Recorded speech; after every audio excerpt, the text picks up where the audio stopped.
एक प्लेट सैलाब।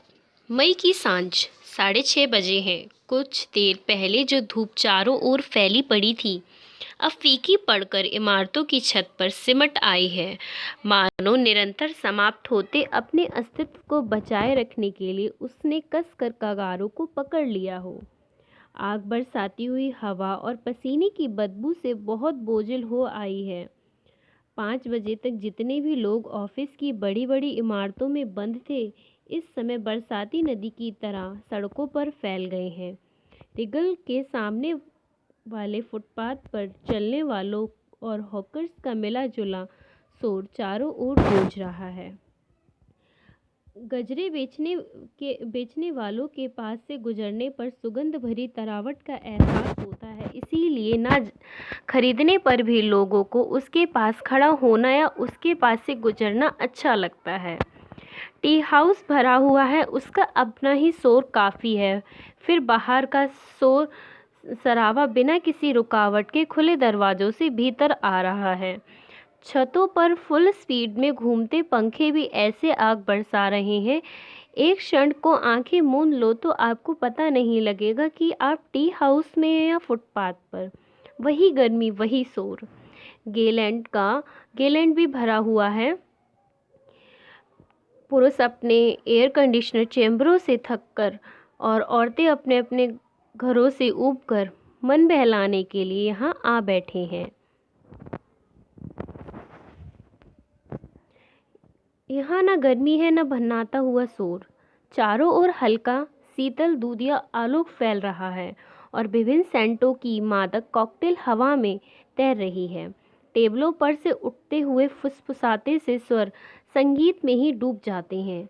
गहरा मेकअप किए डायस पर जो लड़की गा रही है, उसने अपनी स्कर्ट की बेल्ट खूब कसकर बांध रखी है, जिससे उसकी पतली कमर और भी पतली दिखाई दे रही है और उसकी तुलना में छातियों का उभार कुछ और मुखर हो उठा है। एक हाथ से उसने माइक का डंडा पकड़ रखा है और जूते की टो से ताल दे रही है। उसके होठों से लिपस्टिक भी लिपटी है और मुस्कान भी। गाने के साथ साथ उसका सारा शरीर एक विशेष अदा के साथ झूम रहा है। पास में दोनों हाथों से झुनझुने से बजाता जो व्यक्ति सारे शरीर को लचका लचका कर ताल दे रहा है, वह निग्रो है। बीच बीच में जब वह उसकी ओर देखती है तो आंखें मिलते ही दोनों ऐसे हंस पड़ते हैं मानो उन दोनों के बीच कहीं कुछ है। पर कुछ दिन पहले जब एक एंग्लो इंडियन उसके साथ बजाता था, तब भी यह ऐसे ही हंसती थी, तब भी इसकी आंखें ऐसे ही चमकती थी। उसकी हंसी और उसकी आंखों की चमक का इसके मन के साथ कोई संबंध नहीं है। वे अलग ही हैं, अलग ही चलती हैं। डायस की बगल वाली टेबल पर एक युवक और युवती बैठे हैं। दोनों के सामने पाइनएप्पल जूस के ग्लास रखे हैं। युवती का ग्लास आधे से अधिक खाली हो गया है, पर युवक ने शायद 1-2 सिप ही लिए हैं। वह केवल स्ट्रॉ हिला रहा है। युवती दुबली पतली गोरी है, उसके बाल कटे हुए हैं। सामने आ जाने पर सिर को झटक देकर वह उन्हें पीछे कर लेती है। उसकी कल्फ लगी साड़ी का पल्ला इतना छोटा है कि कंधे से मुश्किल से 6 इंच नीचे तक आ पाया है। चोली नुमा ब्लाउज से ढकी उसकी पूरी पीठ दिखाई दे रही है। तुम कल बाहर गई थी? युवक बहुत ही मुलायम स्वर में पूछता है। क्यों? बाएं हाथ की लंबी लंबी पतली उंगलियों से ताल देते देते वह पूछती है। मैंने फ़ोन किया था। अच्छा, किस लिए? आज मिलने की बात तो तय हो गई थी। यूं ही तुमसे बात करने का मन आया था। युवक को शायद उम्मीद थी कि उसकी बात की युवती के चेहरे पर कोई सुखद प्रतिक्रिया होगी, पर वह हल्के से हंस दी।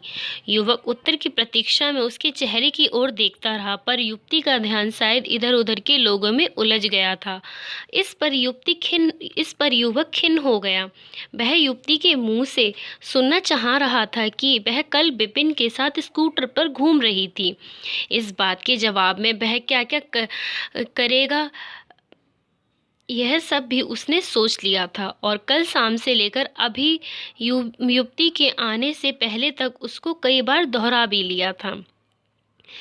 पर युवती की चुप्पी से सब गड़बड़ा गया। वह अब शायद समझ ही नहीं पा रहा था कि बात कैसे शुरू करें।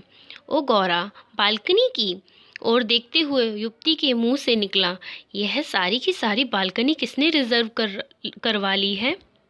बालकनी की रेलिंग पर एक छोटी सी प्लास्टिक की सफ़ेद तख्ती लगी थी, जिस पर लाल अक्षरों में लिखा था रिजर्व्ड।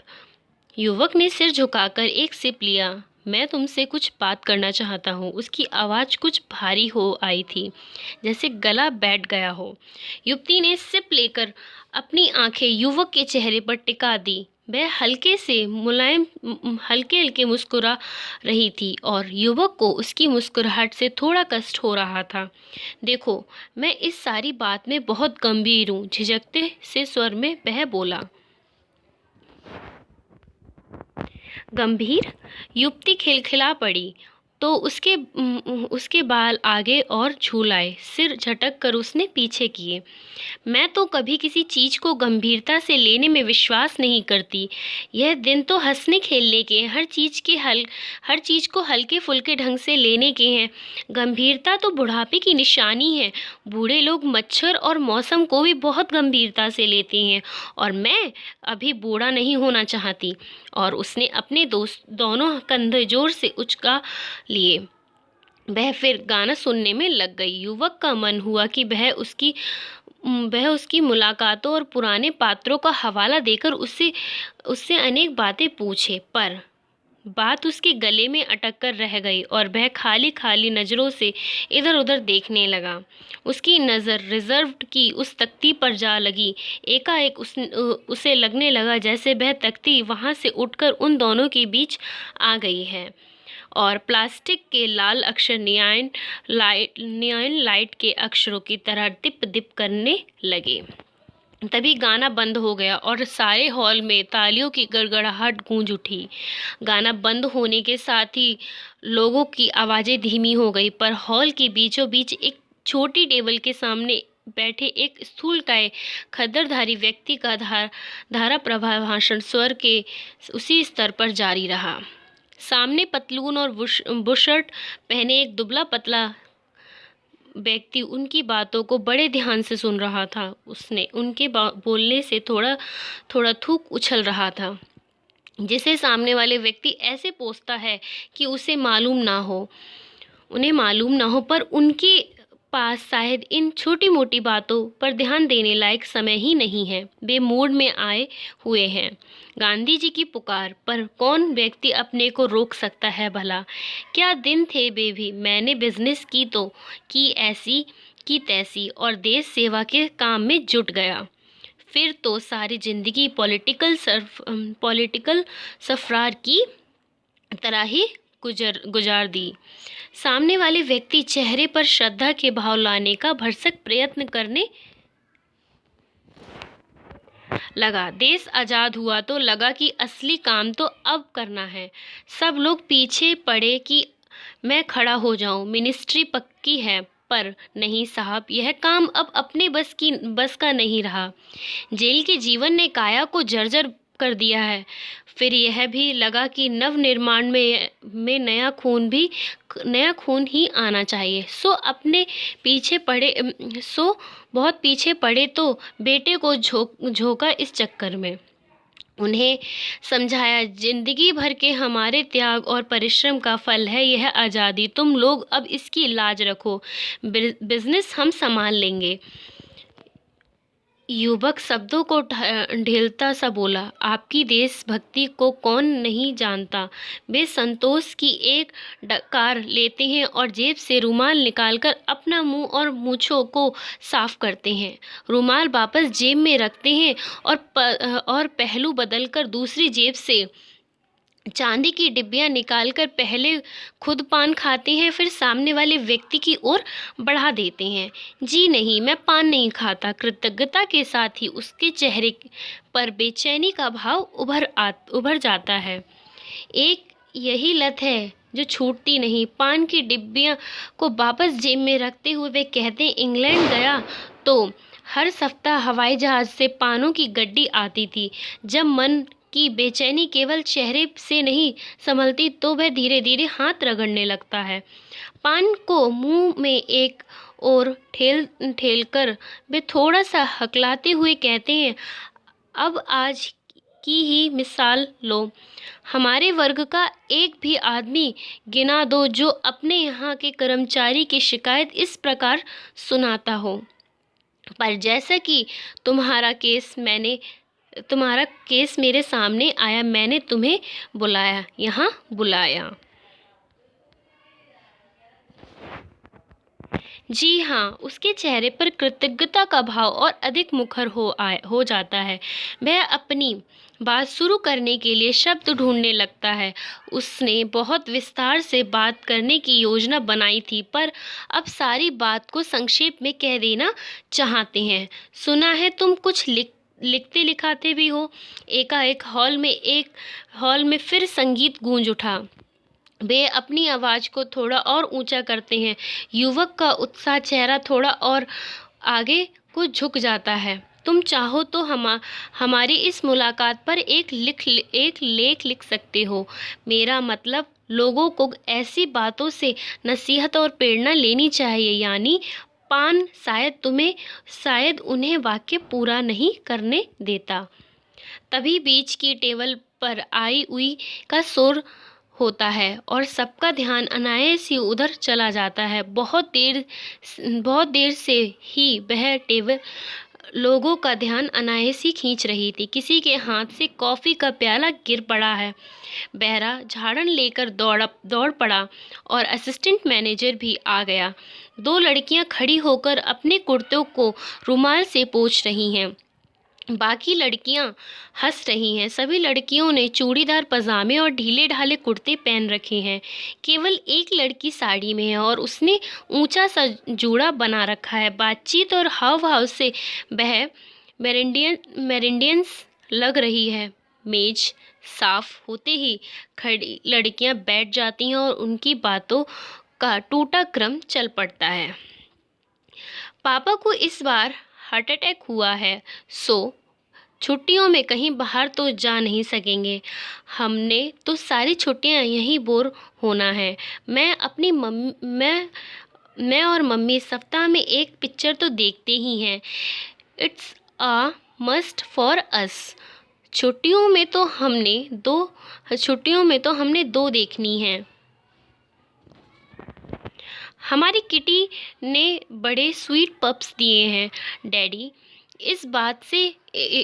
इस बार उसे मीट करवाने मुंबई ले गए थे।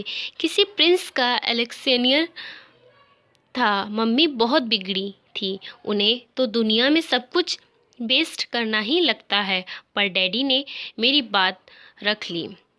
एंड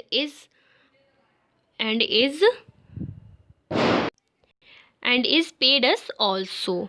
रियली पॉप्स बहुत स्वीट हैं। इस बार मम्मी ने पता है क्या कहा, छुट्टियों में किचन का काम सीखो। मुझे तो बाबा किचन के नाम से एलर्जी है। मैं तो इस बार मोरावियाँ पढ़ूंगी। हिंदी वाली मिस ने हिंदी नॉवेल्स की एक लिस्ट पकड़ाई है। पता नहीं हिंदी के नॉवेल्स तो पढ़े ही नहीं जाते। वह जोर से कंधे उचका देती है। तभी बाहर का दरवाज़ा खुलता है और चुस्त दुरुस्त शरीर और रोबदार चेहरे लिए एक व्यक्ति भीतर आता है।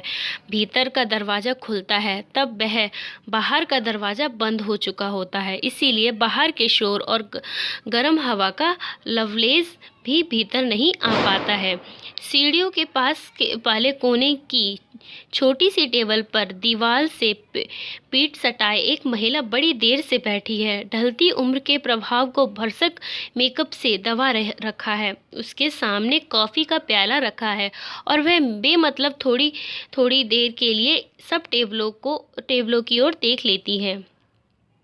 आने वाले व्यक्ति को देखकर उसके ऊब भरे चेहरे पर हल्की सी चमक आ जाती है और वह उस व्यक्ति को अपनी ओर मुखातिब होने की प्रतीक्षा करती है। खाली जगह देखने के लिए वह व्यक्ति चारों ओर नज़र दौड़ा रहा है। महिला को देखते ही उसकी आंखों में परिचय का भाव उभरता है और महिला के हाथ हिलाते ही वह उधर की ओर बढ़ जाता है।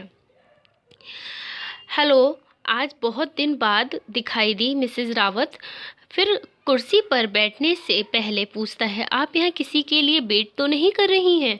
नहीं जी, घर में बैठे बैठे यहाँ पढ़ते पढ़ते जब तबीयत उब जाती है तो यहाँ आ जाती हूँ। 2 कप कॉफ़ी के बहाने घंटा 1.5 घंटा मज़े से कट जाते हैं। कोई जान पहचान का फुर्सत में मिल जाए तो लंबी ड्राइव पर ले जाती हूँ। आपने तो किसी को टाइम नहीं दे रखा ना? नो, बाहर तो ऐसी भयानक गर्मी है कि बस एकदम आग बरस रही है। सोचा यहाँ बैठकर कोल्ड कॉफ़ी ही पी ली जाए, बैठते हुए उसने कहा। जवाब से कुछ अस्वस्थ हो मिसेस रावत ने बेरे को कोल्ड कॉफ़ी का ऑर्डर दिया। और बताइए, मिसेस आहूजा कब लौटने वाली हैं? साल भर तो हो गया ना उन्हें। God knows. वह कंधे उचका देता है और फिर पाइप सुलगाने लगता है। एक कश खींचकर टुकड़ों में धुआं उड़ा कर पूछता है, छुट्टियों में इस बार आपने कहाँ जाने का प्रोग्राम बनाया है? जहाँ का भी मूड आ जाए चल देंगे। बस इतना तय है कि दिल्ली नहीं रहेंगे। गर्मियों में तो यहाँ इतना असंभव है। अभी यहाँ से निकलना, गाड़ी में बैठेंगे तब तक शरीर झुलस जाएगा। सड़कें तो जैसे भट्टी हो रही हैं। गाने का स्वर डाइस से उठकर फिर आगे हॉल में तैर गया। On Sunday I am happy. Non Sunday, मेरा तो संडे ही सबसे बोर दिन होता है।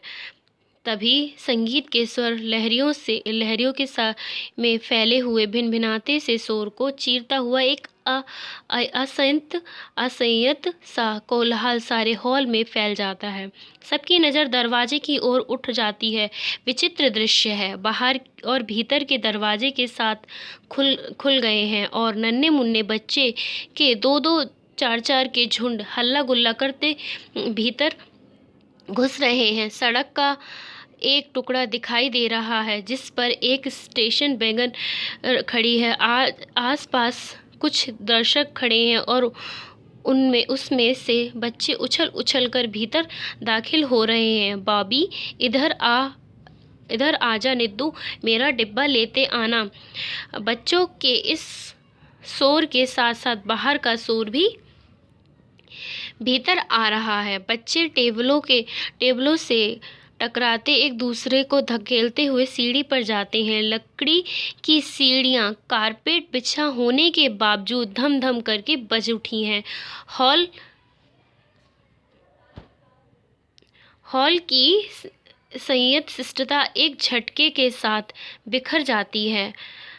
लड़की गाना बंद करके मुग्ध भाव से बच्चों को देखने लगती है। सबकी बातों पर विराम चिन्ह लग जाता है और चेहरे पर एक विस्मयपूर्ण कौतूहल फैल जाता है। कुछ बच्चे बालकनी की रेलिंग पर झूलते हुए से हॉल में गुब्बारे उछाल रहे हैं। कुछ गुब्बारे कारपेट पर आ गिरे हैं। कुछ कंध पर सिरों से टकराते हुए टेबलों पर लुढ़क रहे हैं तो कुछ बच्चों की किलकारियों के साथ साथ हवा में तैर रहे हैं। नीले, पीले, हरे, गुलाबी। कुछ बच्चे ऊपर उछल कर कोई नर्सरी राइम गाने लगते हैं तो लकड़ी का फर्श धम धम बज उठता है। हॉल में चलती फिल्म जैसे अचानक टूट गई है। सो फ्रेंड, ये थी हमारी कहानी एक प्लेट सैलाब, मन्नू भंडारी के द्वारा रचित। आई होप आपको कहानी पसंद आई हो। अगर आपको कहानी पसंद आई हो तो लाइक कीजिए और मेरे चैनल को सब्सक्राइब कीजिए और अपने फ्रेंड्स और फैमिली के साथ शेयर कीजिए। Okay friend, thank you for watching. Bye.